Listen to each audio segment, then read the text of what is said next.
Waalaikumsalam warahmatullahi wabarakatuh. Tentang perkara ni dia kita ambil jalan yang terbaik lah sebenarnya. Dari segi hukum, adakah boleh kita melewatkan semayang dan kita lewat tu bukan dengan sengaja kan? Memang boleh. Bahkan kalau memang ada perkara yang menghalang kita, memang kita boleh lewatkan solat. Macam oleh kerana kadang-kadang kalau masjid-masjid tu ada kuliah kan, jadi dengan sebab kuliah tu kadang-kadang dilewatkan isyak. Macam kami di tahfiz hari tu, kami isyak sampai pukul 10 sebab kami nak menghafaz Quran kan.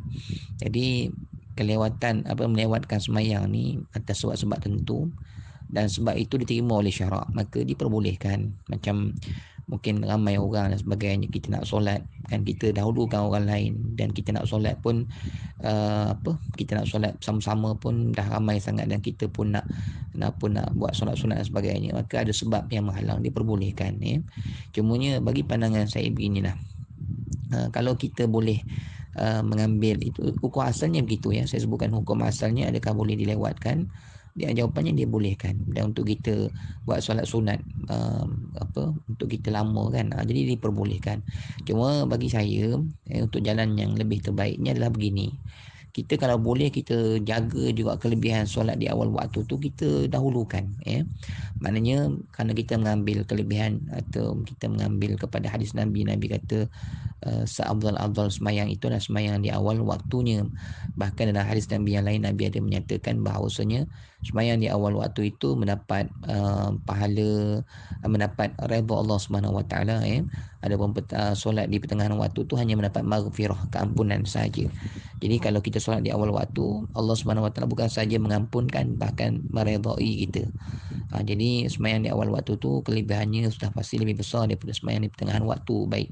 Jadi jalan yang lebih baik bagi pandangan saya, kita solat di awal waktu, kejar juga di awal waktu, kemudian habis solat tu, kemudian kita buat kerja lah, biarkan orang lain, berikan peluang kepada orang lain untuk mereka solat. Dan kemudian bila dalam pukul 3 petang begitu, ada ruang dan peluang untuk kita solat sunat, kita sambung solat sunat waktu tu pula. Jadi dia solat awal waktu pun kita dapat kelebihannya, dan kita solat sunat di pertengahan pun kita dapat melaksanakan. Itu adalah lebih afdal, lebih terbaik kita buat macam itulah Kemudian mengenai dengan semayang sunat rawatib ni, dalam mazhab kita, bahkan perkara ni telah ditunjukkan oleh Nabi SAW sendiri.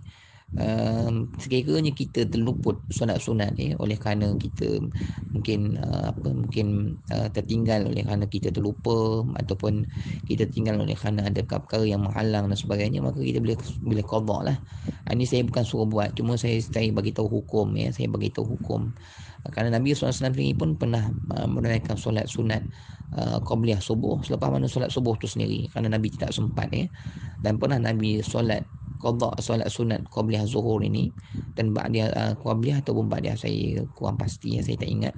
Cumanya maknanya Nabi pernah qada sembahyang sunat zuhur ini selepas mana ketika mana solat asar. Kenapa? Kerana Nabi melayan tetamu sehingga Nabi tidak sempat, maka Nabi mengqadakan solat sunat lah solat sunat rawatib ini pada waktu asar. Jadi diperbolehkan.